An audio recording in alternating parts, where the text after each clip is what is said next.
to just how much of this was familiar and hadn't been joined up, and that is a great frustration for all of us who serve in public life.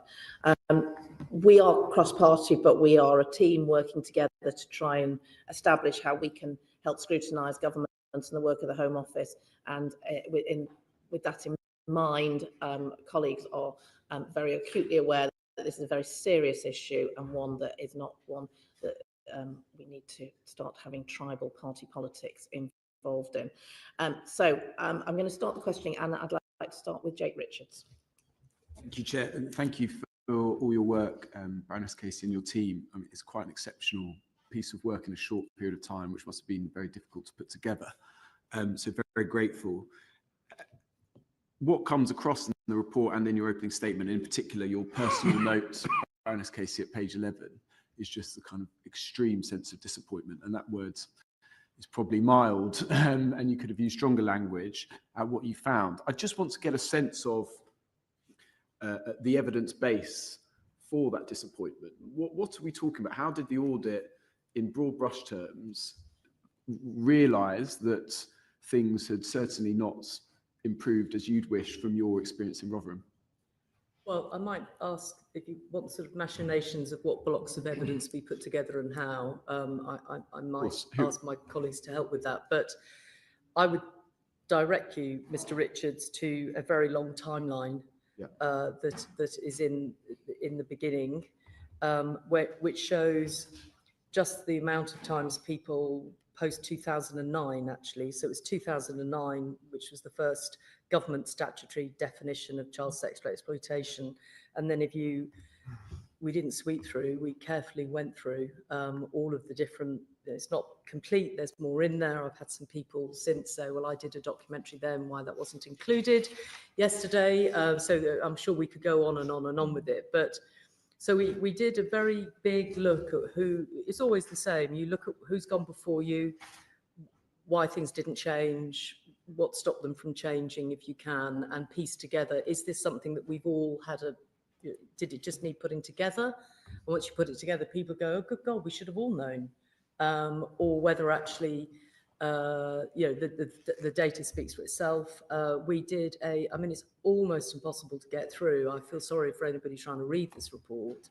But, going through chapter by chapter on sort of nature, scale, definitions, we literally went through and looked at all of the definitions. We spared you the multiple appendices that we could have attached to it to show just how many times people have looked at definitions, they've looked at strategies, but we haven't got to the nub of it. And I think that's partly the problem. So yes, we did a lot of homework.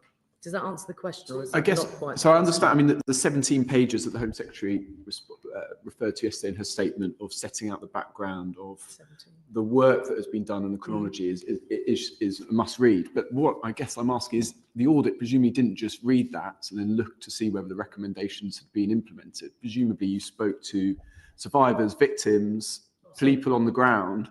And I just want to get a sense, I know it's very difficult, in terms of what you heard back from them. Obviously, some of it is touched upon in the report, but it would be really good to have a bit more. Victims. For victims and survivors. Victims and survivors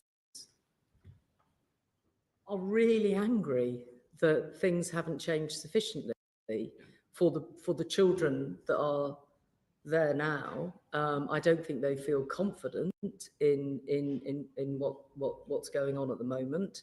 And I think a lot of them are still carrying some of them open criminal investigations that have gone on for years without any sense of closure.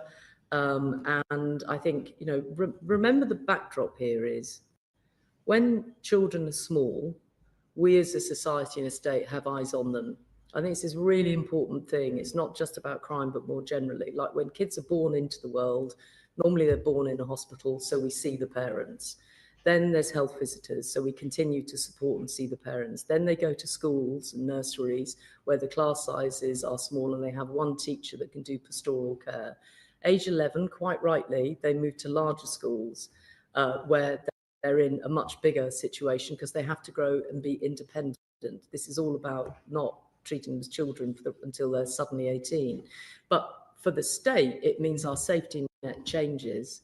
And I think we overall don't see, I think, the fact that as they get older and where they are in our care, as opposed to their parental care that has failed, we therefore ought to double down on the people around them that are the predators that come after them. So the guilt that they feel as survivors about being called wayward, about knowing that nobody cared about them, the fact that their parents weren't watching a 24-hour find a friend to see where they were. Some of them have criminal convictions as well. Some of them have criminal convictions because we decided that because she was told by said bloke to bring her friend, that then we do her for child abuse offences herself. I mean, this is and obviously we decided, the audit. I went beyond the terms of reference of the audit because I felt, partly because of Rotherham, that we owed it to both look at what the victims were saying and doing, and then to meet some. And so obviously we did some meetings with victims. I'm one of 3 Rotherham MPs. Obviously, you met with victims and survivors from across the country. Perhaps you won't comment on Rotherham specifically today, but I wondered whether you or your team could meet with me and other Rotherham MPs to discuss any current and live issues about Rotherham that might be helpful for us to follow up as well. I mean, we're obviously happy to do that. I think we've got to be careful. I've got to be careful not to overstep my position in terms of respecting the process that now happens, which is, it's the safeguarding ministers, whom I'm sure you know well, who leads for victims, and I wouldn't want to get in the way of those things. But I'm not going to walk away from this issue for the rest of my career.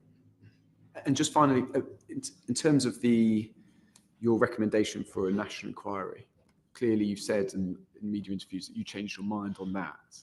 Was there a specific part of the evidence base that made you come to the conclusion that this was a necessity?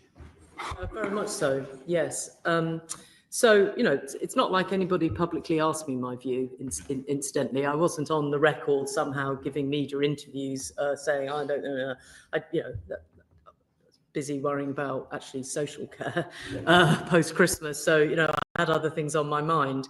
So, but that said, I was of the group, and I said this to Downing Street, which is, when we're in a discussion about it really early on, I think I would have said to anybody that asked me, do we really need another national inquiry?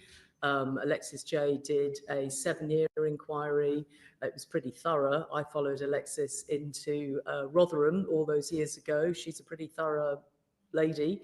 And I was of the view, because I've also written reports that haven't been implemented, perhaps we ought to implement the recommendations of her report before we start thinking about anything else. So I was definitely there, and I own that. Now, during the course of the review, it became abundantly clear on a number of fronts that if we didn't have a national inquiry as opposed to just a series of local inquiries, then we wouldn't get to the issue of accountability.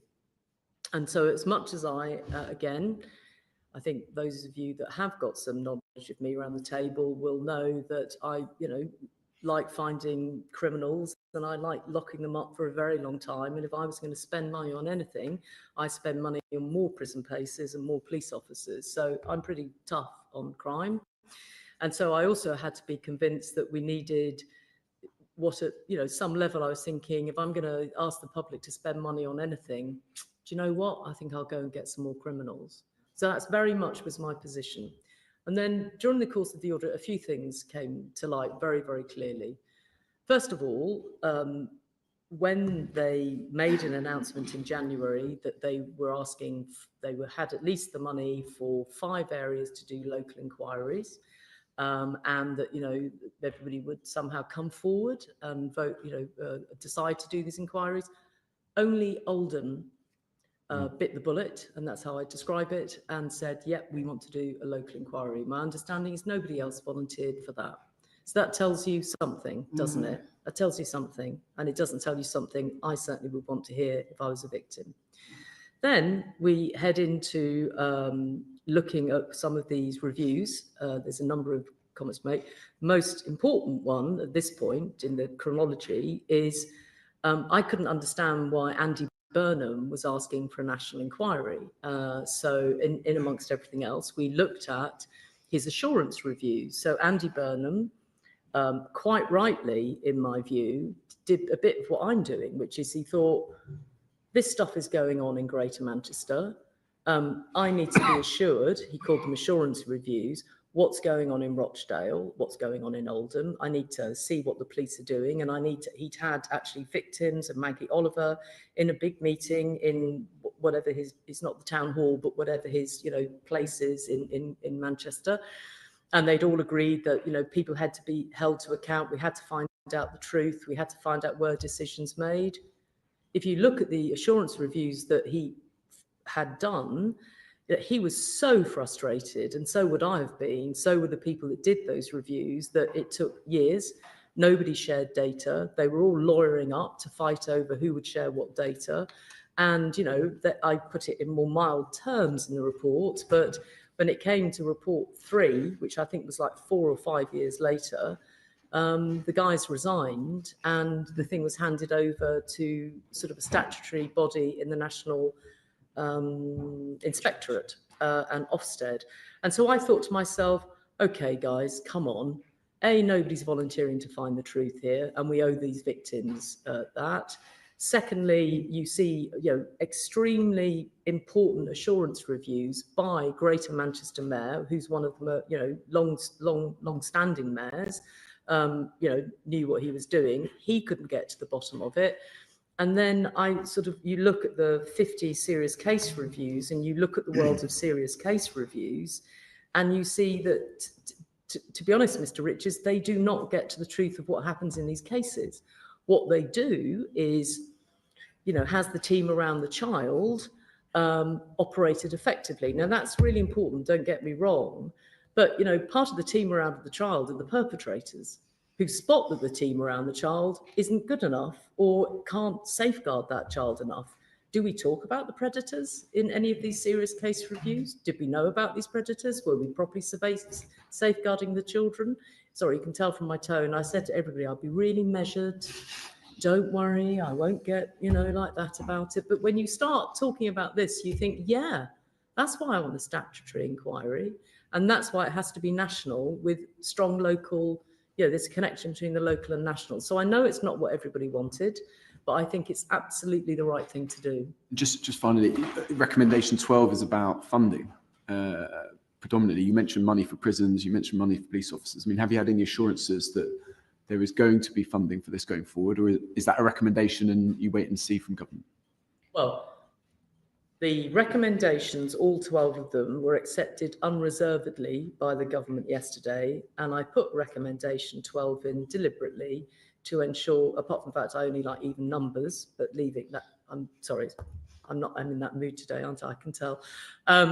It's a really important thing to make sure that we don't let the victims down again by not doing this properly. So, having gone from, is this the right way of spending public money 4 months ago? I think it's the right way to spend public money. We made it a recommendation so that, in 6 months' time or 2 months' time, people such as yourselves are able to ask the government what has happened with that recommendation, because it means every time people double check on the recommendations, their implementation, one of them will be on money. But to be fair, we only gave them a report about 10 days ago, and they were out yesterday responding to it. So I'm sure there's detail on each one of those recommendations that has to be worked through. Thank you. Thanks, Chair, and thanks, Baroness Casey, and your team for such fantastic work and for turning this around so quickly. Just picking up on the Alexis J recommendations, I noted from your executive summary that you've kind of assumed those recommendations are now going to be implemented. We've obviously had lots of reviews dating back to Lord Laming in 2009. The Alexis J review, I think, took 7 years. Now you're proposing another national inquiry. My big concern is constituents like mine, Nigel O'Mara, who was a victim of child sexual abuse, reliving these experiences over and over again. He's told me that he's had severe mental health issues and trauma, having to relive that during the Alexis J inquiry. which of these J recommendations are you most concerned about not being implemented? Because I know you kind of worked on the basis they will be, but are there any out of that list of 20 that you're concerned won't be in the near future? Well, I think there's a couple, isn't there? The Child Protection Authority, the government have said that they're going to do that, but I suppose that's one of the things that, one of the major themes in the work that we've done, and that obviously Alexis J did, was that the importance of bringing those different safeguarding policing systems together. And if we don't do that, we're going to continue to have this problem of, in these sorts of cases, the need to go out and look for evidence to protect children proactively and those sort of things. You won't get that without a very, very sort of strong child protection arrangement, which is more than a safeguarding partnership, which may not in practice work kind of operationally as well as strategically together. So I think that would be the kind of, from what we've just done and looked at this, and what Baroness Casey says, you know, that the history of many of these reviews tells us is that's what we've got to get sorted.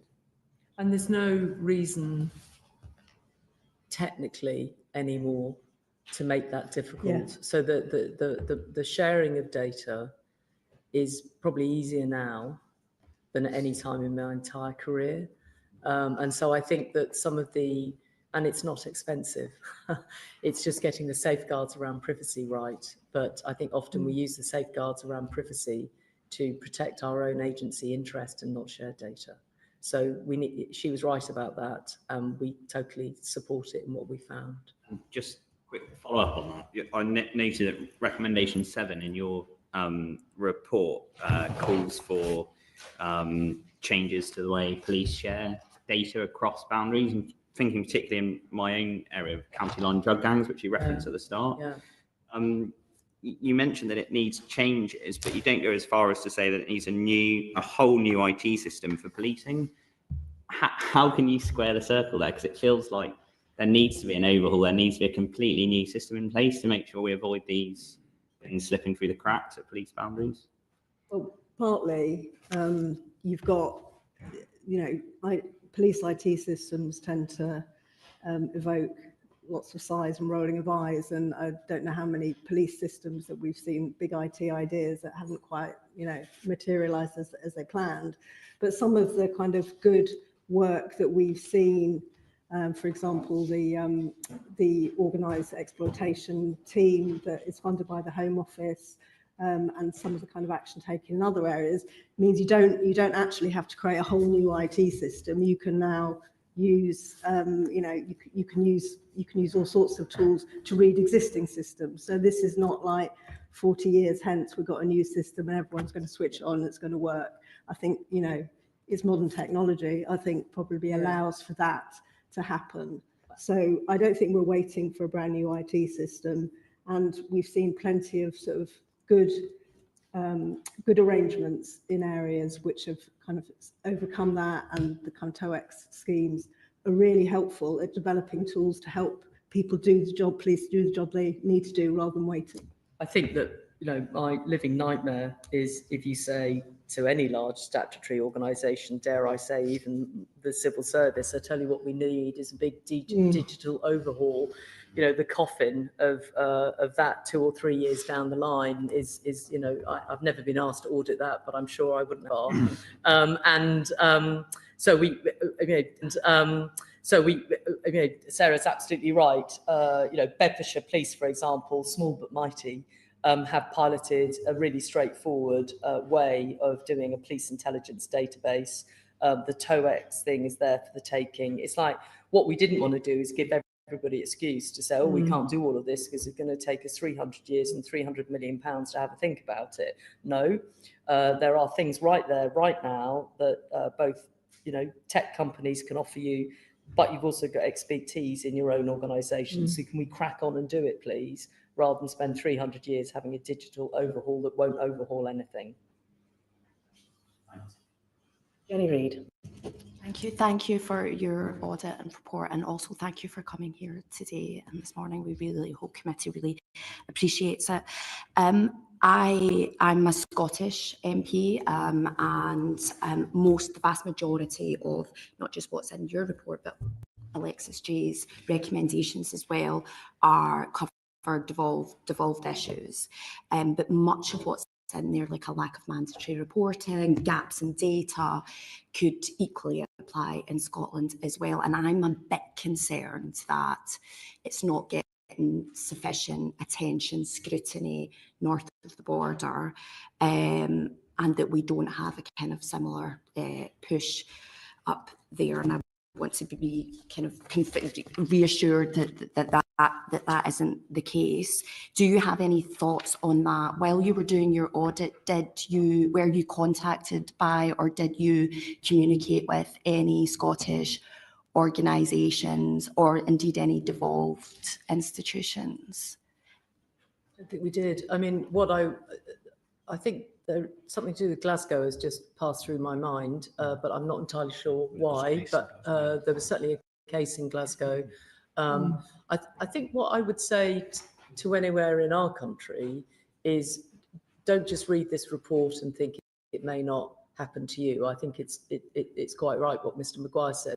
You know, places like Cornwall, until county lines came on the map, may not have been places that this type of exploitation might have been so obvious in. It might have been, it might not have been. So I think, you know, and also Police Scotland, of course, is Police Scotland. So you merged your police forces several years ago into one Police Scotland. So your data sharing should be technically more effective. No, it's not. Okay. So they still have the old IT systems. Then they should have less of a barrier to merging those databases and having something over the top that would be helpful to them. But even if they were to do that, what you've then got to do is get all of your local authorities and your health sector on board to share data about vulnerable children. Now in Scotland, frankly, that should be easier, given the size both of your population and your statutory sector, than trying to do it across the whole of England. But it's often the cultural barriers that get in the way, not the logistical barriers. So I'm sure it's an issue for Scotland. Just to say, in terms of other devolved areas, we spoke with colleagues in Wales where there's the patterns are kind of pretty similar in terms of children's services and sharing. So it was interesting that although the systems are slightly different, the kind of the picture was similar.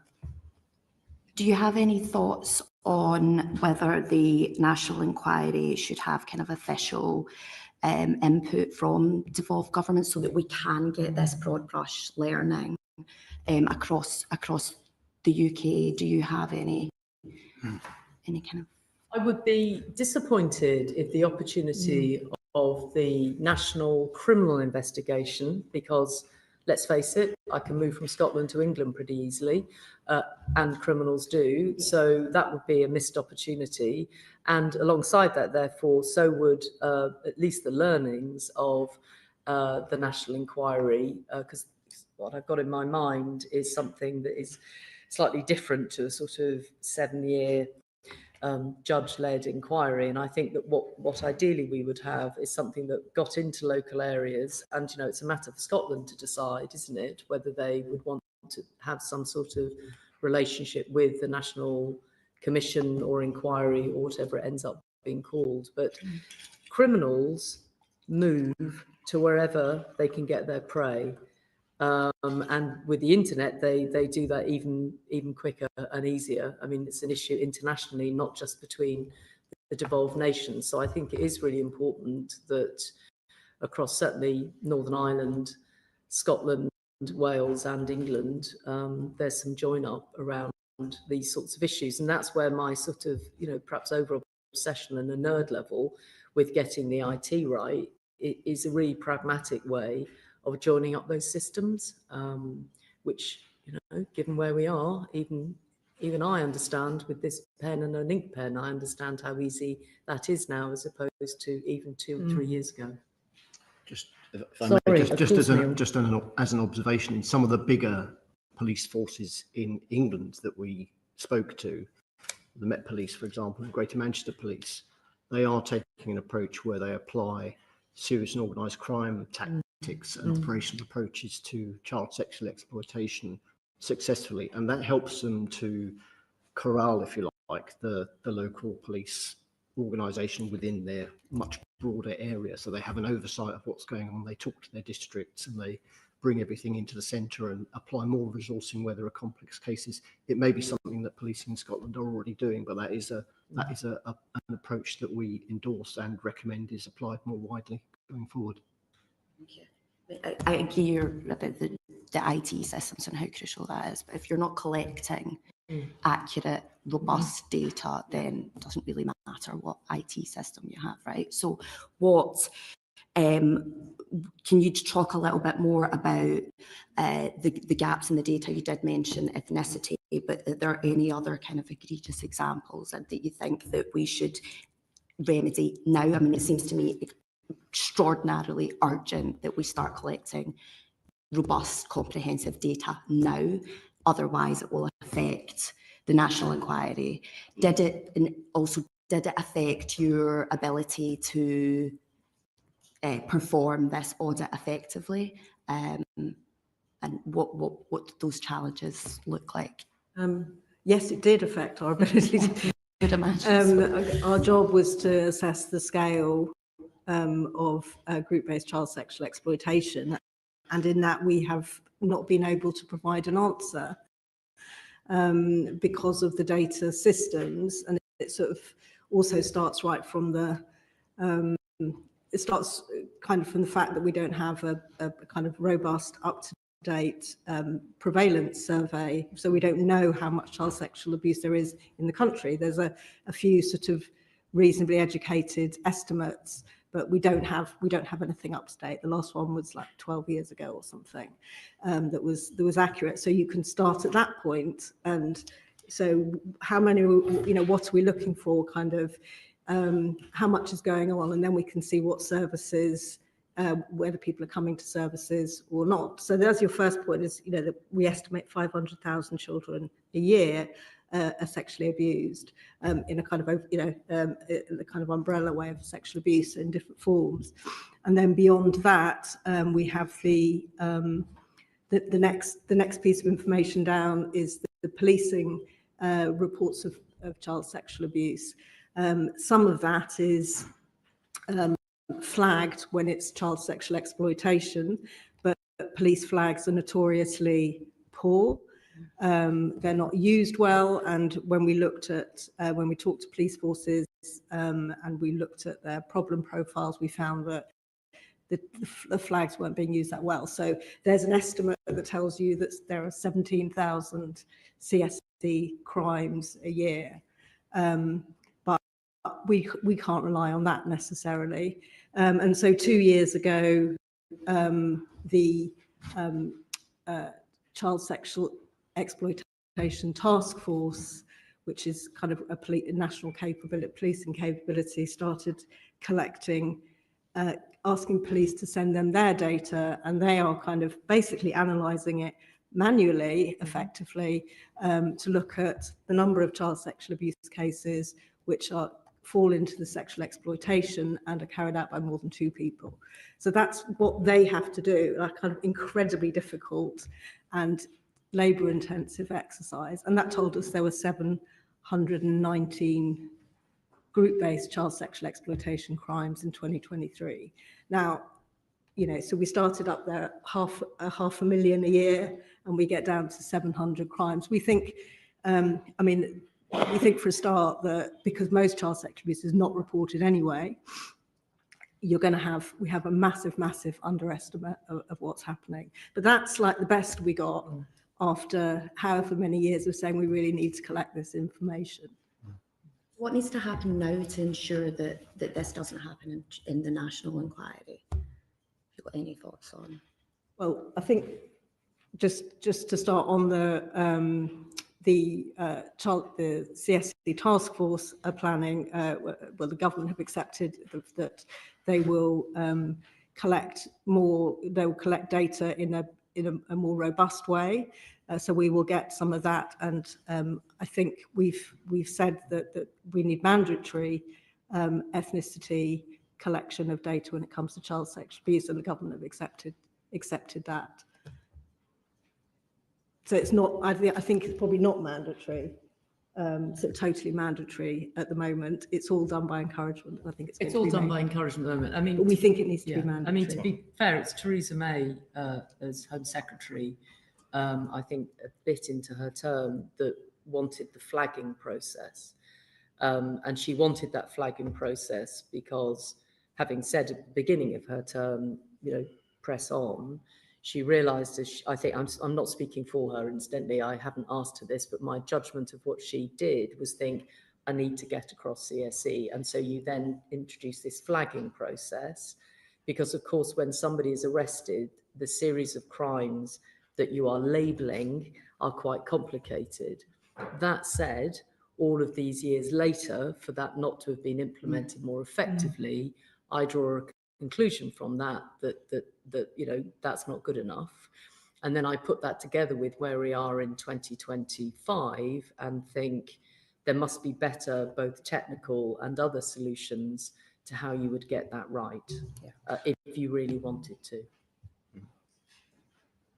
I'll stop there, Chair, just to And allow others. And I very briefly attended a session last week. I was in between meetings, but I popped into an APPG on missing people, where I understand there's a different approach to missing being piloted in Scotland at the moment around return interviews and recording of data, etc. It's always felt to me that, and you've referenced it in the report, that missing, because of the lack of consistency around the way police record it and the way that local authorities perhaps consider it, those children who are missing are the children who are being exploited for county lines, who are the children who are being exploited by grooming gangs. It feels like, and you talk about 10 years ago, we were trying to put this together 10 years ago and say, you need to join this up.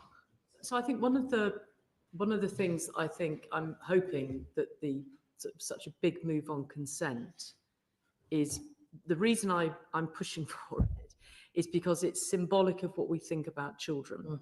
So I think the way we come at missing at the moment, and this is good people trying to do it, feels very much in how many times has somebody gone missing, and are we getting the returning interviews right? So it feels very transactional, and it's missing a bigger point, which is, I hope that if anybody has teenage girls and adolescent girls in the room right now, if they disappeared overnight and they switched their finds a friend off, you would be beside yourselves, absolutely beside yourselves. But because we're dealing with kids that haven't come from that, we as a state attempt to have a safety net. And that safety net doesn't see that missing, so even though it's an important thing and you have missing task force and that sort of, it doesn't grasp the bigger picture.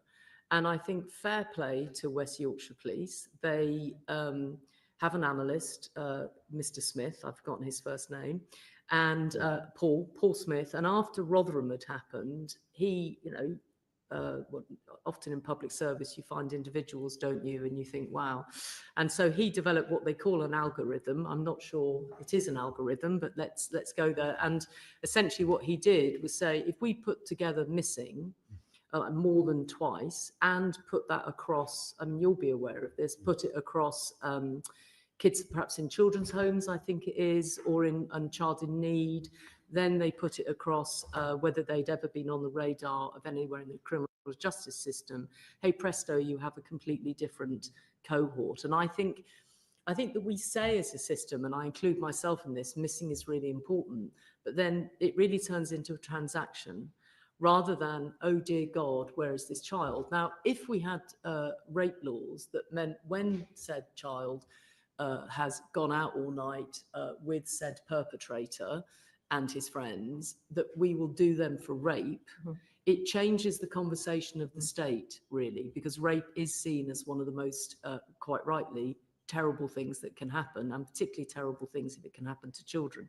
So in a way, I'm trying to use the opportunity of this audit to say, how do we reset how we think about children?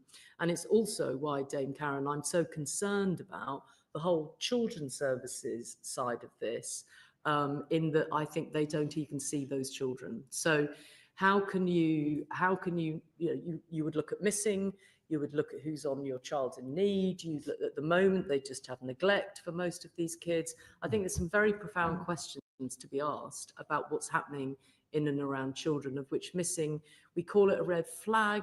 You think some sort of beaming noise is going to, a beep should go off on my phone when Louise Casey goes missing. I'm sure there's plenty of politicians that wish that was possible, but it's sort of, and yet it's not. It's like, well, have you got the returning home interview right?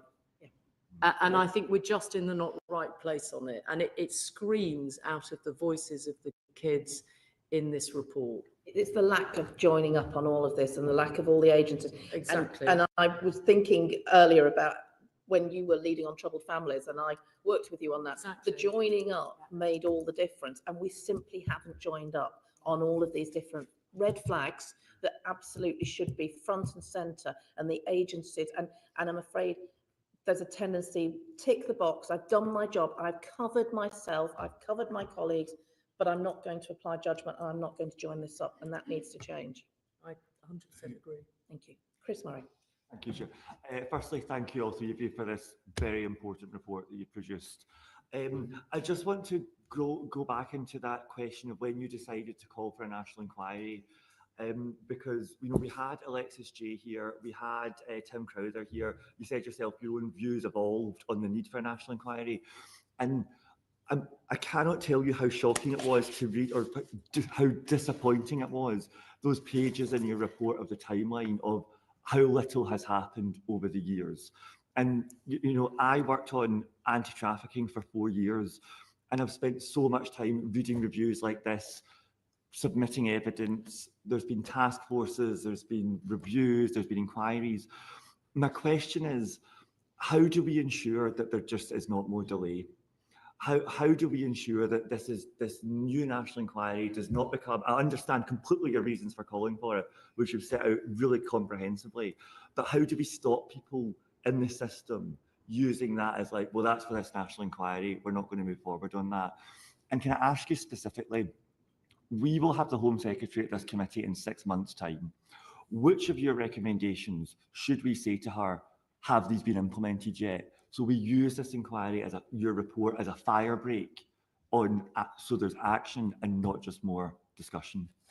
So to the last question, the reason that there's so much that we could want to come from the audit findings, and we zeroed in on 12, and we did that deliberately so that we looked at what we thought would be the most significant 12, in order to get the biggest change possible. So obviously I have strong views on other areas, such as serious case reviews, just to put that back in.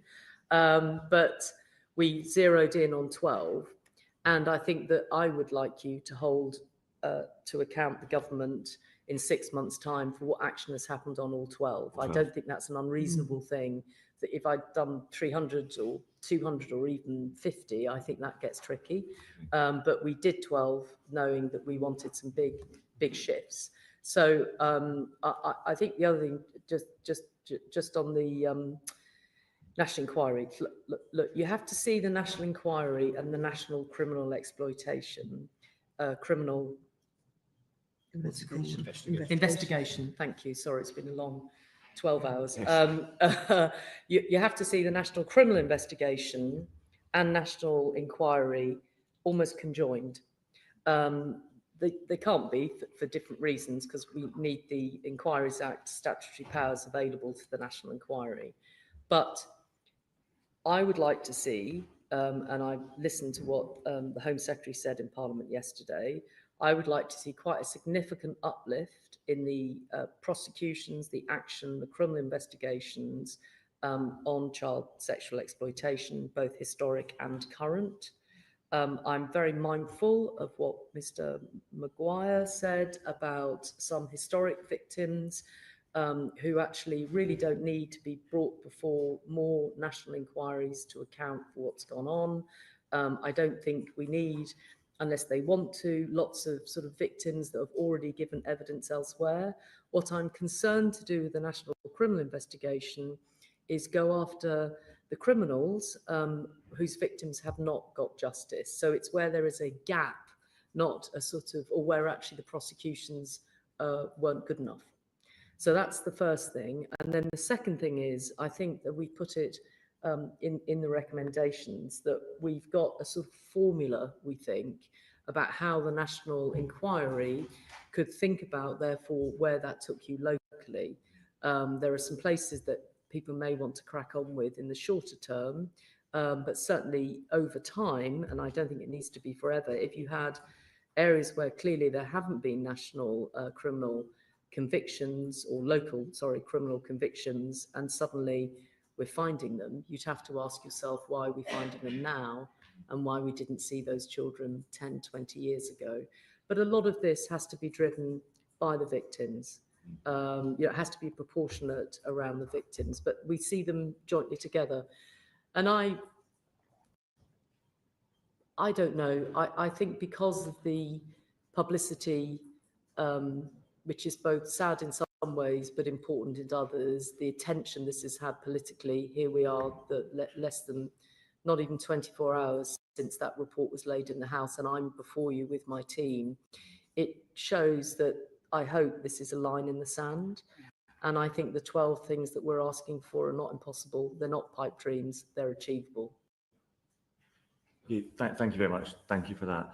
A couple of other questions. So firstly, one of the things I thought was quite, this is a genuine question. One of the things that was interesting that was missing from the report is any discussion of the pandemic and that huge impact that that has had on child protection, on the way abuse is perpetrated. I just wondered if you wanted to say anything about that. Well, if you want to ask me to do another report in 6 months on that issue, I'm not happy to do so, but I'd be open to negotiations. The truth is that there is a huge dynamic at play around what's happened since the pandemic, both not just in crime, but into the lives of children and what's going on. I think I was quite vocal during the pandemic that we ought to look at the implications of it, and we shouldn't leave people behind. I'm still of that view on a personal level, but this piece of work couldn't stray too far from its establishing the facts and establishing the facts in relation to child sexual exploitation by gangs, and we only had 3 months to do it in. And I can assure you, in terms of all of the projects that I've been involved with over the years, this has been tough to achieve in the time period. I had to ask for a 2-week extension just to double down on the final facts, actually, to be sure what we were getting in terms of data from colleagues in police forces that wanted to clean their data before it went public. So it was quite tough to get just this body of work done in 3 months. So I'm sorry if we didn't get to wider issues, and I think it's important that somebody does. I really do. I'd support that. Okay, thank you. And another question is, you talk about it's really important to collect ethnicity and race data, and you've set out really comprehensively why that's the case. But I just think about other kind of child sexual group exploitation that we've seen. So there's been significant ones in the Catholic Church. Also in my city of Edinburgh, there's been significant challenges in boarding schools. And I just wonder, are there other data points we should be collecting? Religion, for example, would be one. But are there other markers you think, or I just wonder why ethnicity and race have been singled out so specifically? I mean, I understand why, but why not others? So chapter 4 of the report looks at what we call the nature and characteristics of child-based sexual exploitation.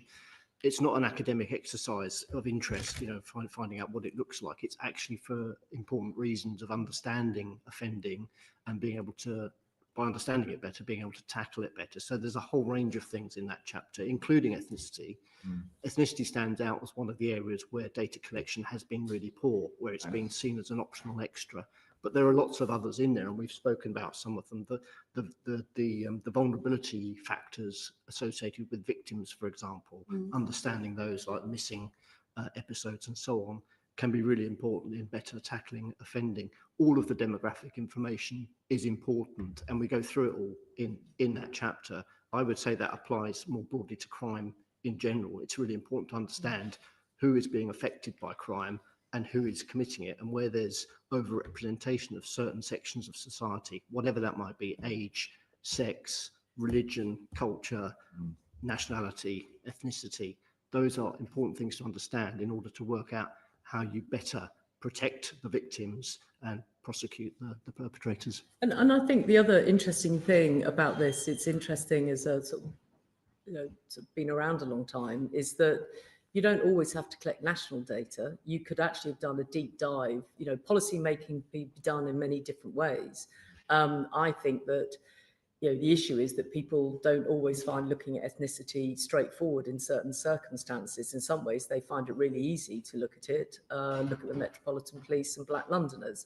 So, there's an irony to sometimes we decide to find this data writ large and then other times we decide not to. So, I mean, I'd add religion into that as well. You could easily run a deep dive into a set of data to establish all sorts of drivers, but nobody's bothered.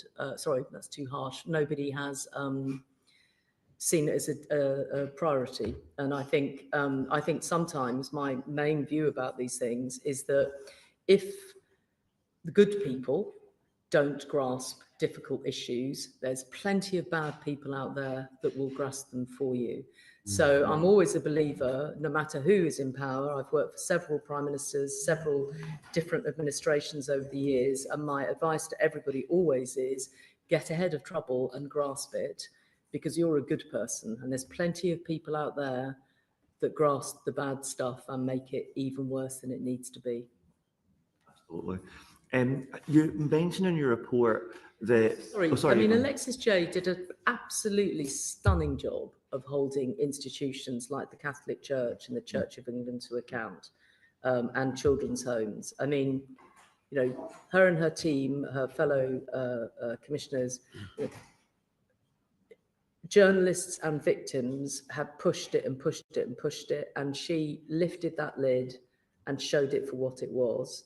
And I think now, I hope nobody in the Catholic Church or others deny what happened and what their priest did to children. And if they did, they should face the same consequences of any other individual. So I felt it's important to say, because I think it's really important that we don't think that Alexis J and her team left anything they should have done. They didn't do. They did a really good job, and we do need to implement the findings.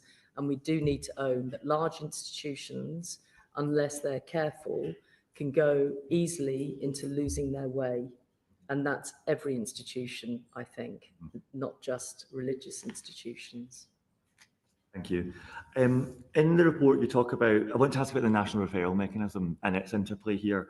So you talk about the 49% increase in NRM referrals for sexual exploitation since 2020. How useful a tool, because the NRM is kind of broken right now, how useful a tool is that to addressing the challenges that you've seen in your audit? And specifically, I want to ask about the pilot for devolved decision making, because I asked the Home Secretary about this yesterday and she's committed to rolling it out. Do you think that will move the dial on this? Am I pushing in the right direction there? Well, we looked at the national referral mechanism and the data on those who come into it for reasons of child sexual exploitation. We were looking at it in relation to trying to understand, again, trying to understand the scale and nature, and if this was a sort of different path in. We didn't really go into the policy of it within kind of within the time. We weren't able to sort of interrogate it, but we can see, of course, that it was interesting from our perspective to think about the kind of trafficking side of child sexual exploitation, which comes up a lot, and obviously it's very interesting the way that children end up in the NRM when they might end up. They should be ending up in a different route, or might come through a different route. But we didn't really look at how the policy has developed. So I'm probably this isn't the right sort of area of for us to comment on that. And then, sorry. I'm going to bring in Paul Kohler now. Thank you, Baroness Casey. I want to go back to that point you said about victims a few minutes ago. I totally understand the reason why we mustn't over-traumatise them again or re-traumatise them again. But I watched on Newsnight last night. I was hugely moved by the testimony of the two victims who appeared with you on Newsnight. I was also hugely impressed by their ideas, their desire to change. Have you any thoughts on how we might use victims who want to creatively, not just as passive givers of evidence, but actually help us change the system?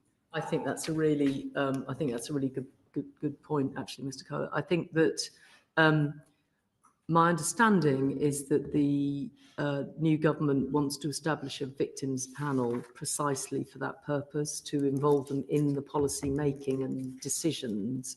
I don't know where that's at. I don't work for the Home Office, but if you wanted to ask them about that, I think that would be a really good thing to ask them about. I think they made that commitment publicly, and I'm not sure where it's at. And I think the purpose of that panel is to go a bit beyond reliving your trauma and a bit more into specifics. And I think it's a really interesting point you make, actually, that I think in some ways the Newsnight piece and various others are allowing people publicly to say what they think should shift. And I think that's quite, I'm really open to that. It's partly the sort of session we had with survivors and victims was less about the trauma they'd experienced, but actually more about what they think should happen now and what type of things would help them. And I would say we covered off a range of things, but it was part of why I thought that the fact that they feel that nobody is straight, that they're not candid, that they don't really know what's going on, wasn't just about their own cases, it was wider. And that's partly, it was another part of why we came to the view that we should settle on a national inquiry. And I think that the other part of the national inquiry with its local footprints is that I think it would be helpful to make sure that, yes, inquiries are there to establish the facts, to apportion blame, to use inquiry language, and to make sure it doesn't happen again. But it would be a missed opportunity not to use that victim's voice to say, so what specific things do you think we need to change?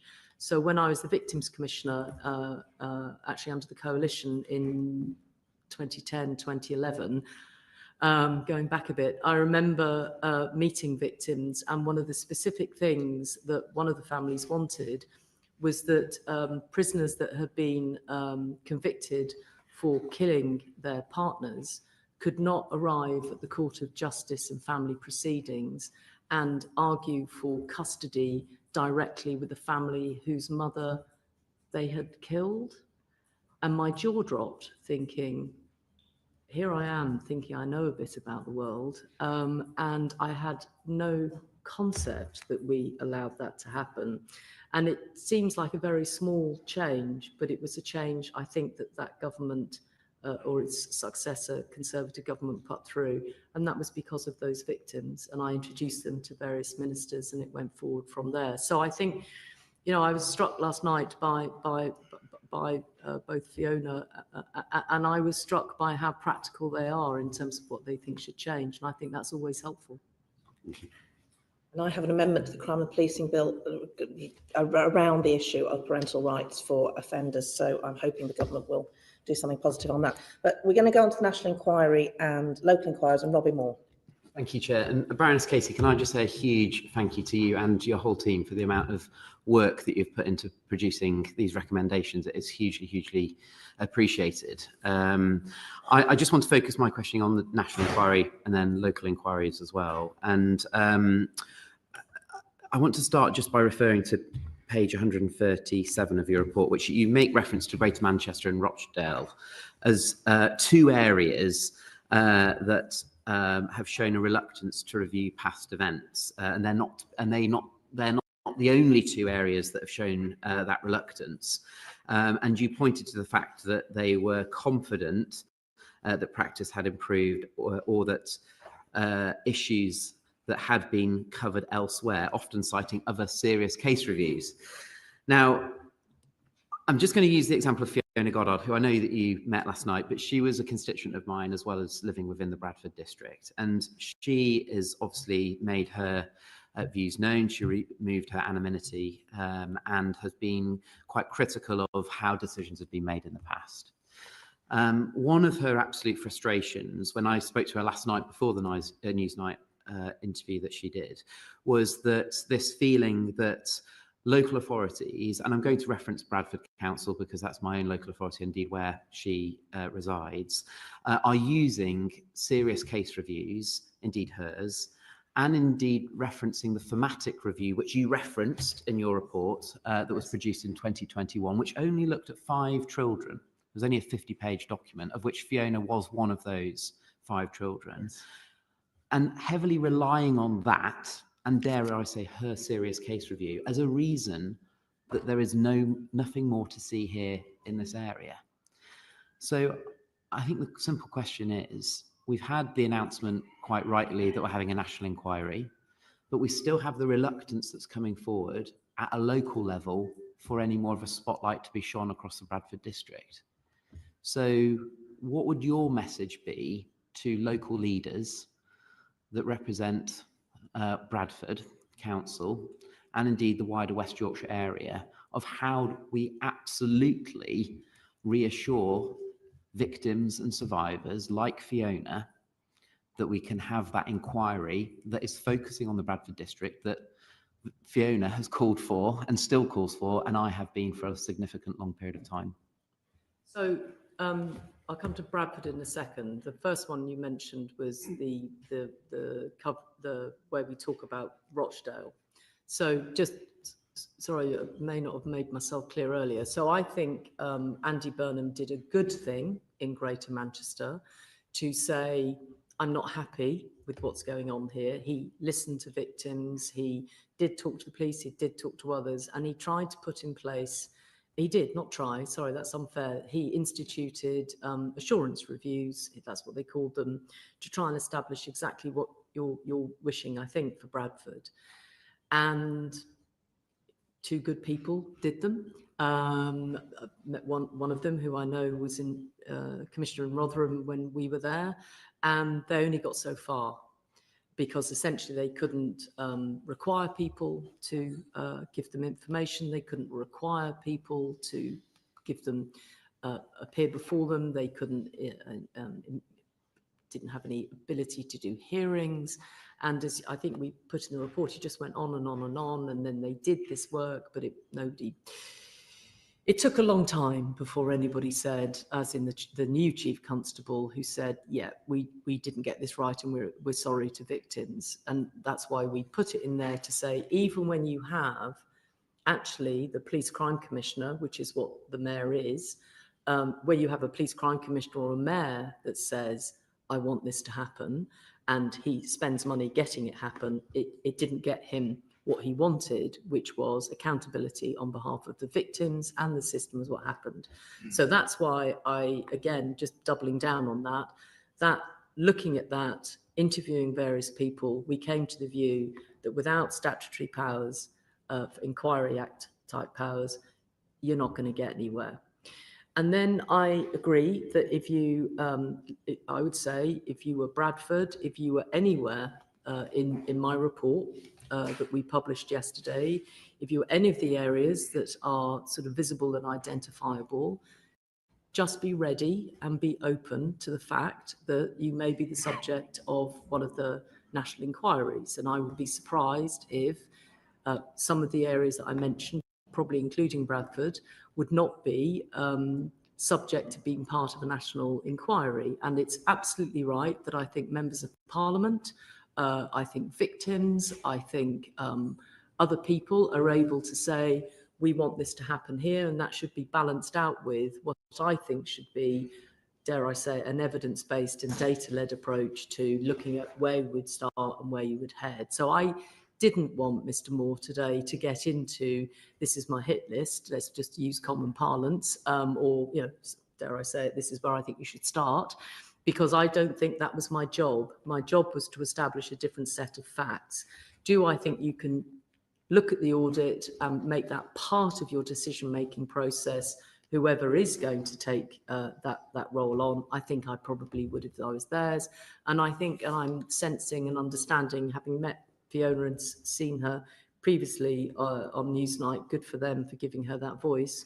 The government will need to move relatively quickly on making a headway on starting some local and doing the national inquiry, running into some of these local inquiries and getting on with them. Because I think the sooner we get on with them, the sooner we can get accountability on the table. And even if we can never, ever do right by the victims, because at the end of the day, the people that did those crimes are the perpetrators, we can at least get the system to look at where it needs to apologise, where it should be accountable, and where it should make redress. So I'm sorry, it's a very long-winded question to your answer, but I thought it was important just to be as open about what I think is possible.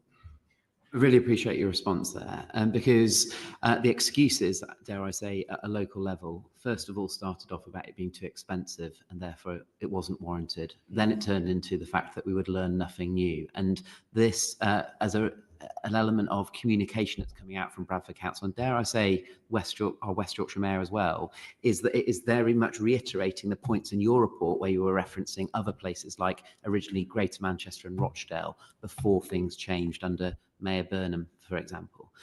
So the question I then have is, are you satisfied if we still have this reluctance this reluctance to accept that we need to have a spotlight shone on the Bradford district?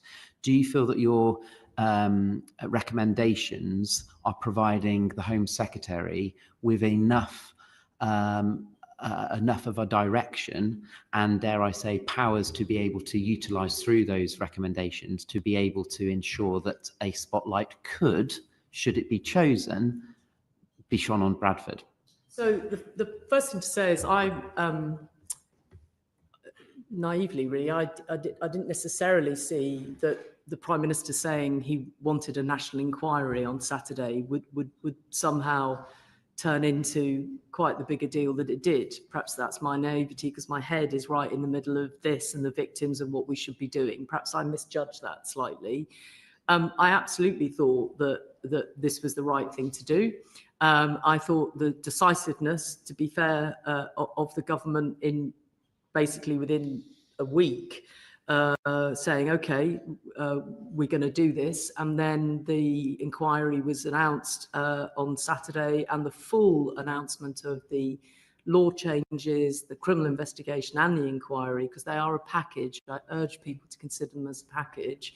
Was announced only yesterday. I think that's pretty good going in my career in getting governments to do things I want them to do. I felt quite all right about that actually last night. By the time I tripped over to Newsnight, I thought, job done, mate. Anyway, but I take what you're saying and I understand it. And I think that what I would say is the Home Secretary made clear yesterday the government's commitment to all of what was in there, including a national inquiry with local footprints.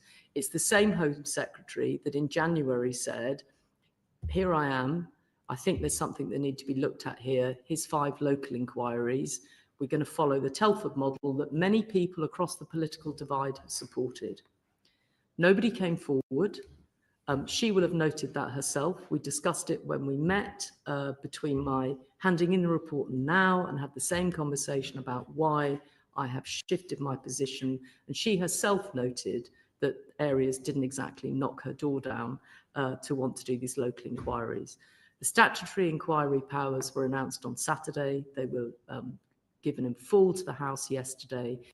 Any area of the country, I would urge them, Bradford, anywhere, to think carefully about not being open to scrutiny and to change.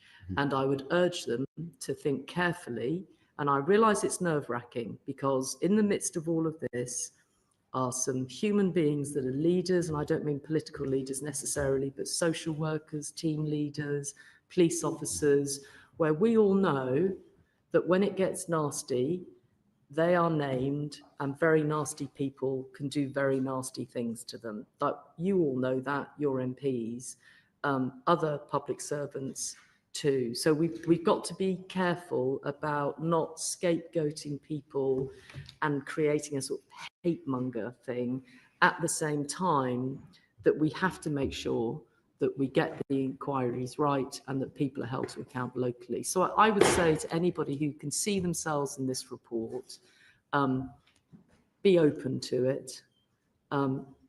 Don't use, I mean, you're telling me what we wrote, you're absolutely right.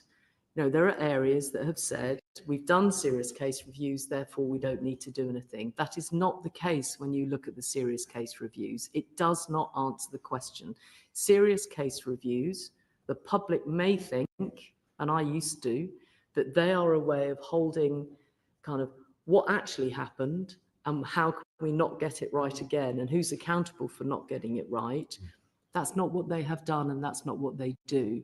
So you can't use them as a reason not to do an investigation when you're looking at these issues. And I would say that to Bradford and anywhere else in the country. I would caution against doing that and say, let's be open. Let's use this as a moment to draw a line and to have a national reset. That's what I would say.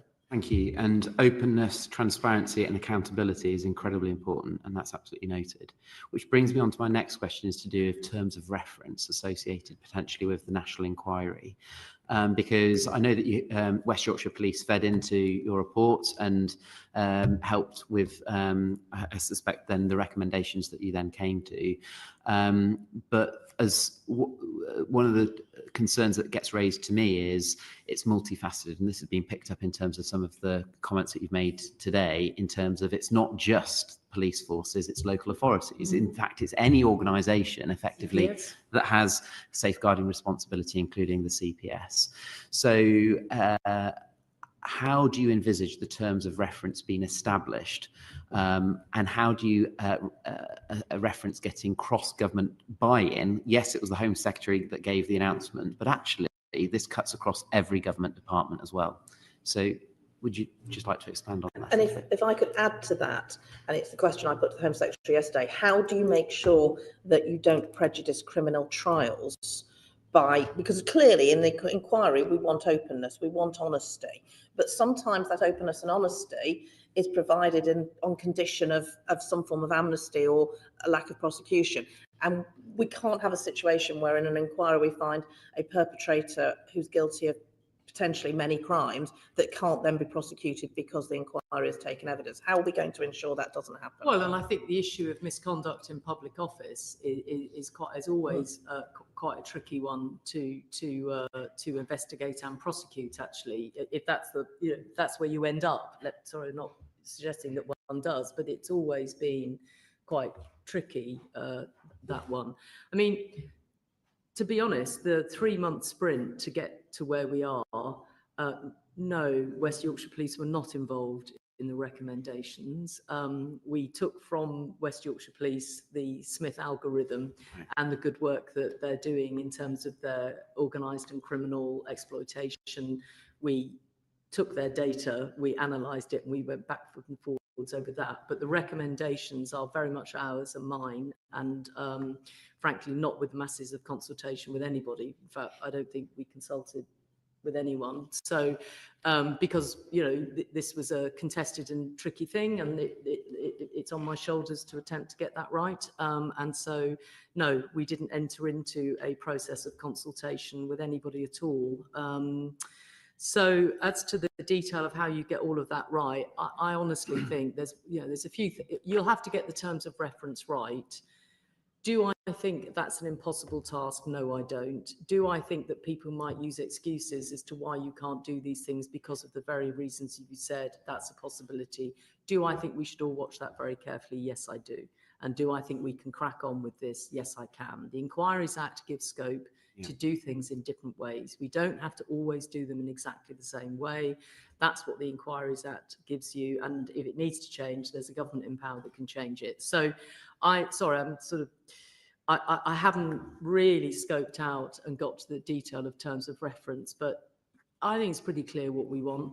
And I think it's pretty clear why we want it. And I think the government has accepted it unreservedly. And I have huge confidence in them across the board, actually, to implement it. And I have to say, I thought it was quite a moment to see the government bench with women right across the board yesterday. The Home Secretary was surrounded by her Secretaries of State and other people that are active. And, you know, I think a lot of parliamentarians across the political divide have contacted me in the last 12 hours to say thank you and well done. And that goes across the political spectrum completely. It really does.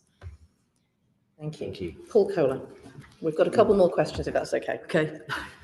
Carry on with the national inquiry. It's coordinating a number of local inquiries, drawing generic lessons from that. But do you envisage it going further? You know, this sorry, awful tale is a systemic failure in the body politic at every level, local, regional, national.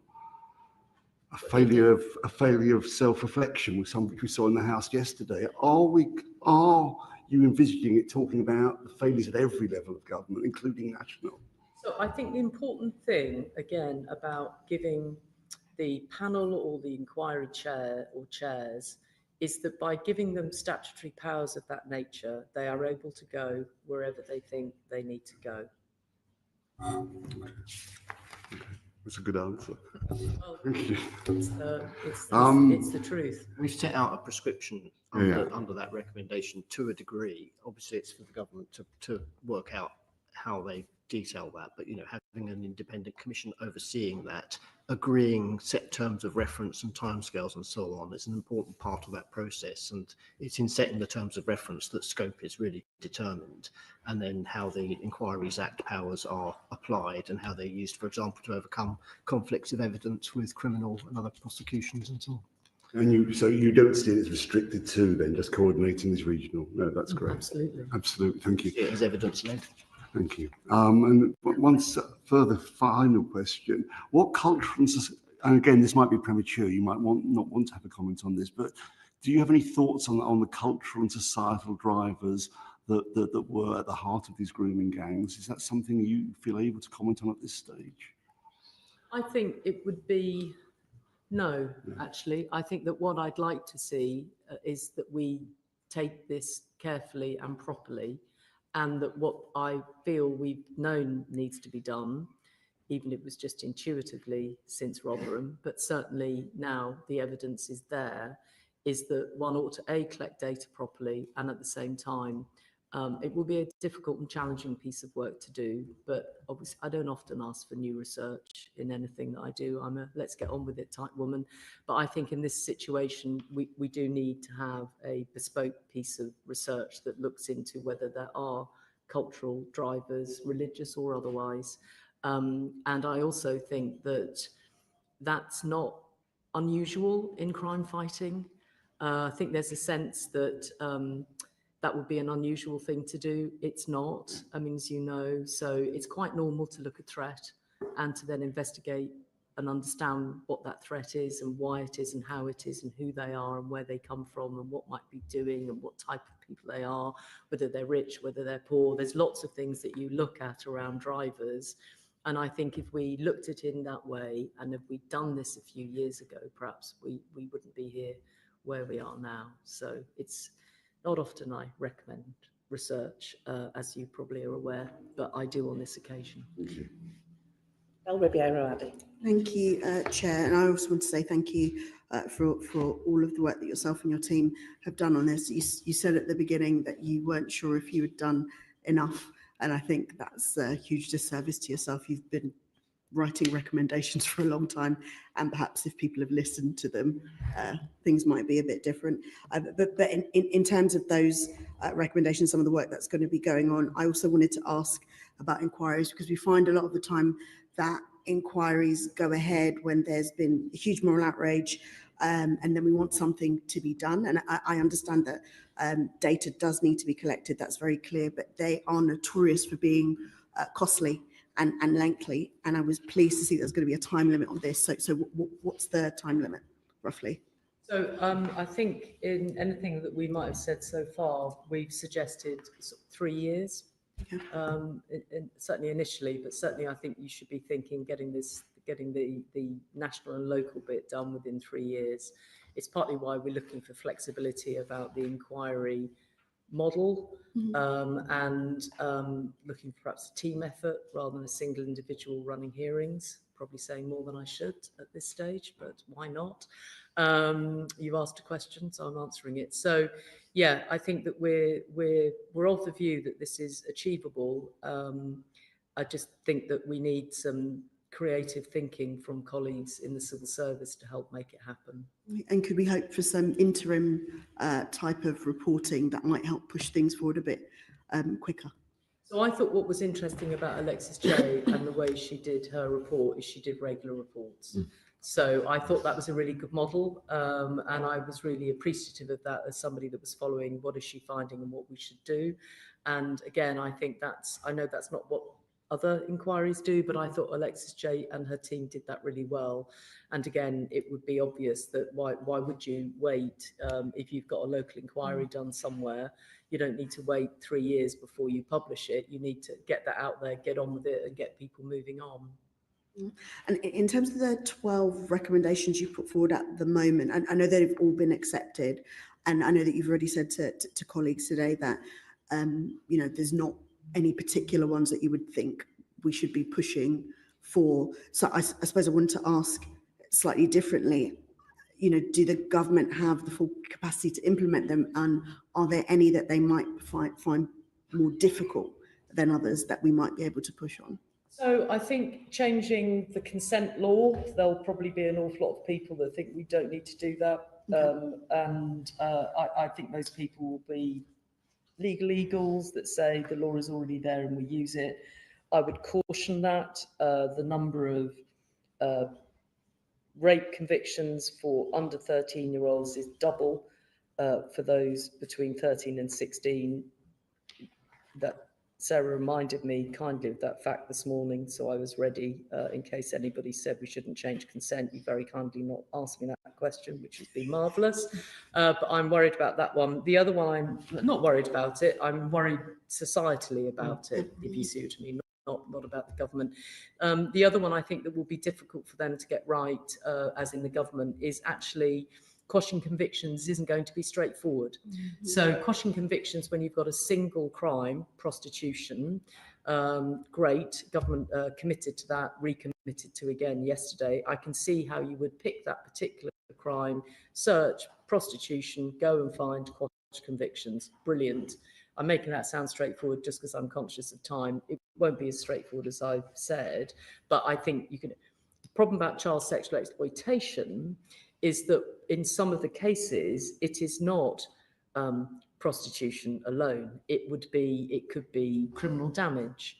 It might be that the young woman introduced her friend to these people, and then she has been done for essentially introducing a child to sex abuse or whatever that criminal charge is, inciting a child. And so I think it will take a bit more than, hello, why don't you go to the Court of Appeal and get that sorted? It just won't cut it. And so what will happen is people like me, but also the victims themselves, and outstanding organisations like the Centre for Women's Justice will continue to have victims who have not been heard sufficiently, where we could look at how we quash their convictions.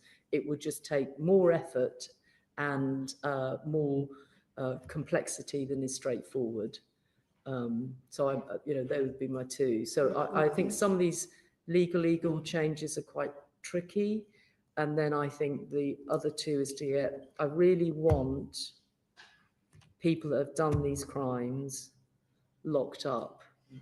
And so I think in the noise and haste over inquiries, I would urge such an auspicious committee as this one, such a powerful committee of this one, to hold not just the government and the Home Secretary within the government, but the police and all other parties, the people that could help the police in health, the people that could help the police in children's services, to bring the men that perpetrate these crimes to justice so we can lock them up.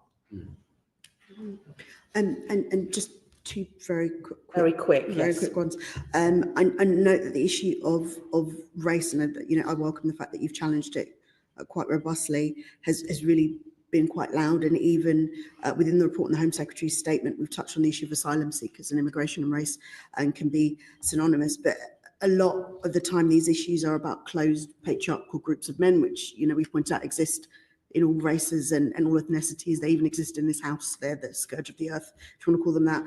How do we make sure that we focus on targeting them? Because sometimes when that noise comes about, and it has come about in this reporting, it shifts the focus away from the victims, and that's been the saddest thing. We focused on groups of perpetrators and not the victims. That's a really important point and good question, is that dare I say, I almost feel that because we haven't done the job right around collecting ethnicity properly, it means that, in a way, the bigger issue, dare I say it, which is men's violence towards women, is in danger of being lost.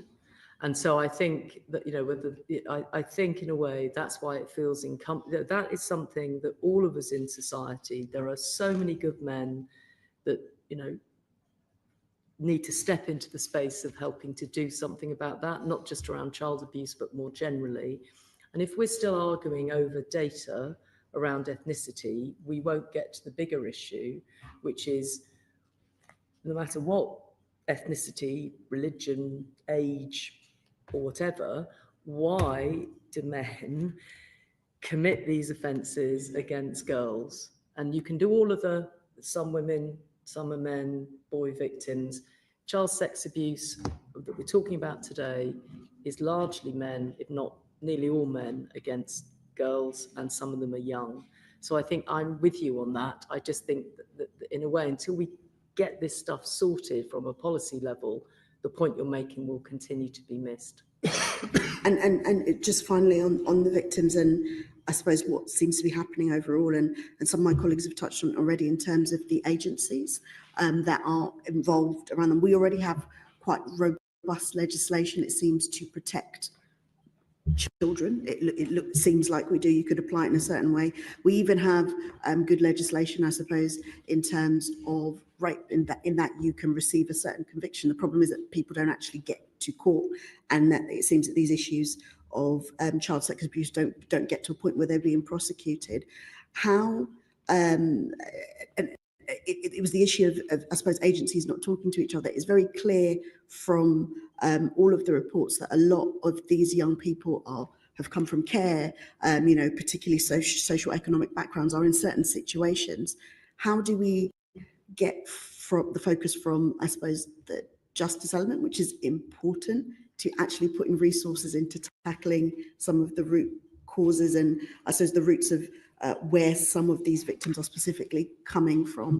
Because the focus of the work is important in terms of tackling it, but we know that some of these children are coming from particular situations, and we never seem to be doing enough on that.